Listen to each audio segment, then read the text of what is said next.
Hello, and welcome to the Anti-Coach Social Club, the only social club where admitting you don't have it all together is the first requirement for joining.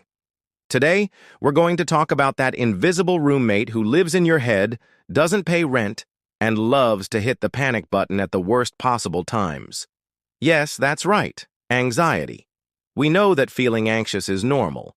It's our body's fire alarm, designed to warn us of real danger, like a saber-toothed tiger trying to turn you into lunch. But what happens when that alarm goes off because you have to reply to an email, or because you thought about an awkward conversation you had 3 years ago? What happens when the alarm just won't turn off?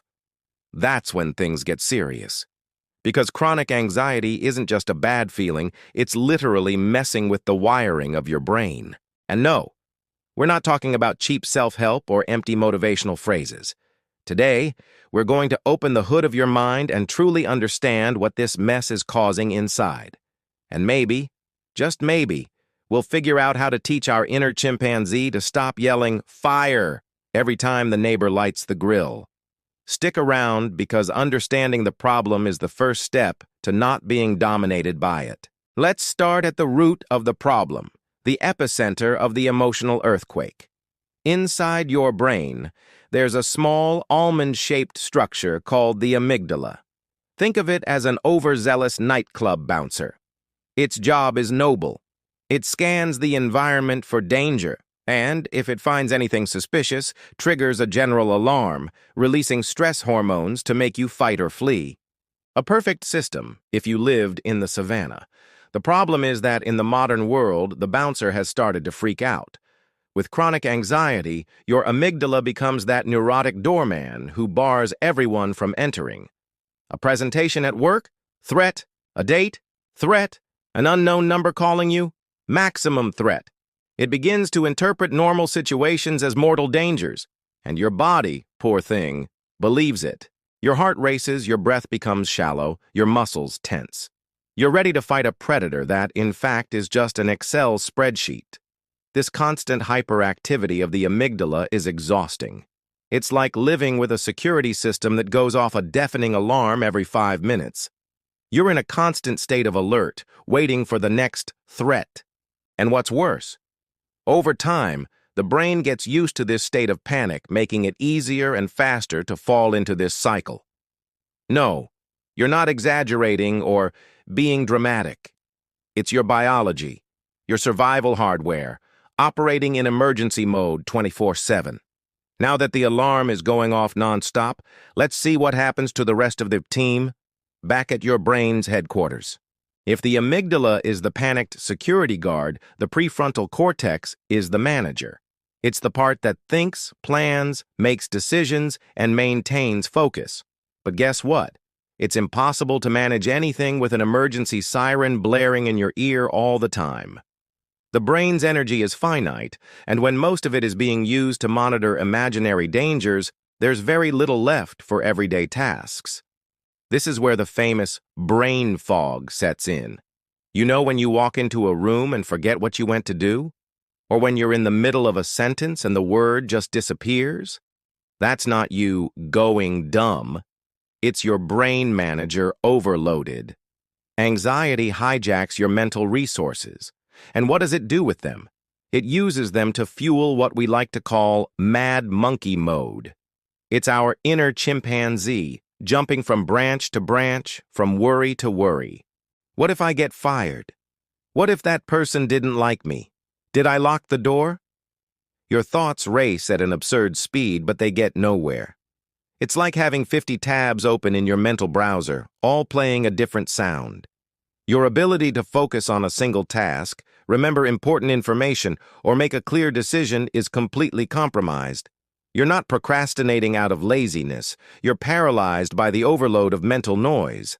If you think this whole mess is confined to your head, think again. The brain and body are a team, and when the brain screams danger, the body obeys. In chronic anxiety, this obedience becomes a real physical problem. Every time your amygdala sounds the alarm, it sends an order to release cortisol and adrenaline, the stress hormones.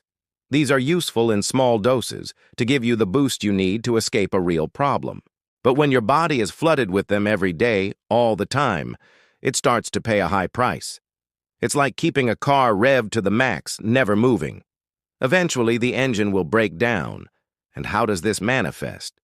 In that inexplicable pain in the shoulders and neck, the result of muscles that are constantly tense, ready for fight. In that knot in your stomach or in your digestion that never seems to work properly because your digestive system is considered non-essential during a crisis. In the palpitations and tightness in your chest that make you think something very bad is happening. And of course, fatigue.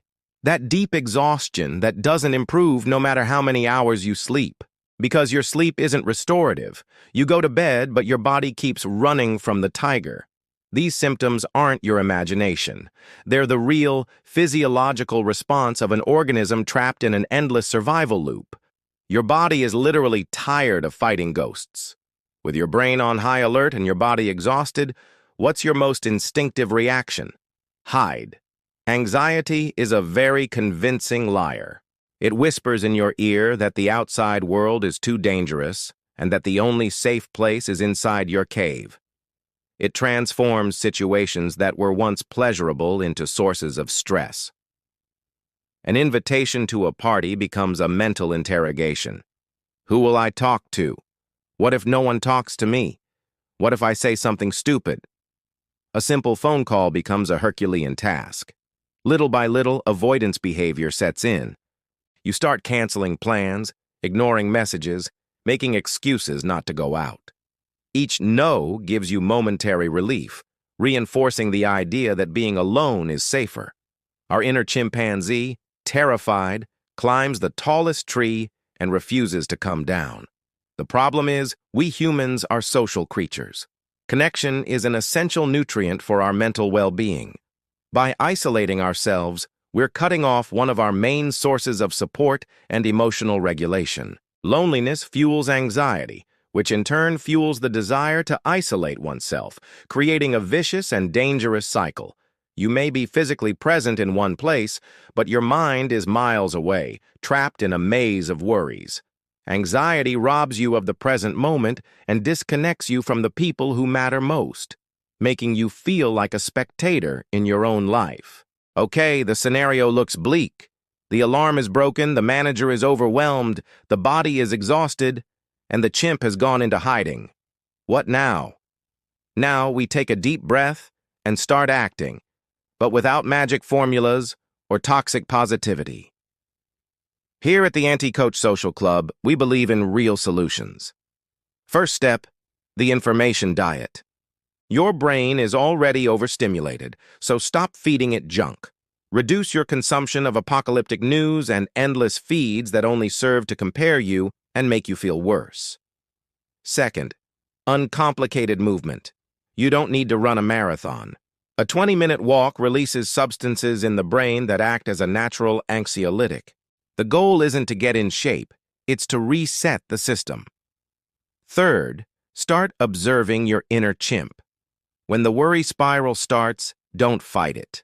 Just notice, like a curious scientist. Look, there's the catastrophic thinking again. Just naming what's happening creates a space between you and your anxiety. And last but not least, breathing. It's your nervous system's remote control. When you're feeling overwhelmed, focus on exhaling slowly and for a long time. This sends a direct signal to your amygdala that the danger has passed.